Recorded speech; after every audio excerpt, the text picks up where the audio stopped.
फडणवीस साहेब, राज्याचे उपमुख्यमंत्री आदरणीय एकनाथजी शिंदे साहेब आणि उपमुख्यमंत्री अजितदादा यांच्या उपस्थितीमध्ये विविध कार्यक्रम होणार आहेत। त्याचबरोबर सभागृहामध्ये सुद्धा सभागृहाचे अध्यक्ष महोदय असतील, सभापती महोदय असतील, यांच्या सूचनेनुसार, परवानगीनुसार एक विशेष सत्र महिला दिनाच्या निमित्ताने सुद्धा आयोजित होणार आहे। 8 तारखेला शनिवार असून सुद्धा महिला दिनाच्या निमित्ताने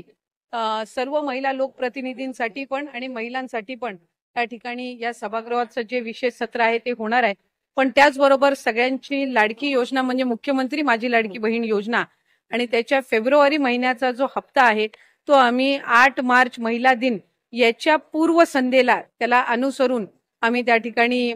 सर्व महिलांच्या थेट खात्यामध्ये उपलब्ध करून देणार आहोत आणि साधारणपणे 5-6 तारखेपासून याची प्रक्रिया पूर्ण होईल आणि सुरू होईल आणि 8 तारखेच्या आत सर्व महिलांच्या खात्यामध्ये फेब्रुवारी महिन्याचा हप्ता हा त्या ठिकाणी उपलब्ध होणार आहे। महिला दिनाच्या पूर्वसंध्येला म्हणून आम्ही त्याचं औचित्य साधून यंदाच्या वेळेला फेब्रुवारी महिन्याचा जो हप्ता आहे तो आमच्या सर्व लाडक्या बहिणींच्या खात्यामध्ये जमा करत हे लाडकी बहीण योजना अशाच पद्धतीनं पुढे सुद्धा सक्षमपणे कार्यरत आणि यशस्वीरित्या आम्ही चालू ठेवणार आहोत।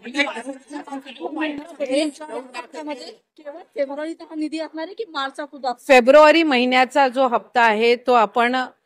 महिला दिनाच्या पूर्वसंध्येला आपण महिलांच्या खात्यामध्ये जमा करणार आहोत आणि मार्च महिन्याचा जो हप्ता आहे तो अधिवेशनाच्या कालावधीमध्ये आपलं अर्थसंकल्पीय बजेट आहे आणि ते झाल्यानंतर ज्या वेळेला विभागाच्या वतीने उपलब्ध केलं जाईल त्यावेळेला तो हप्ता त्यांच्या खात्यामध्ये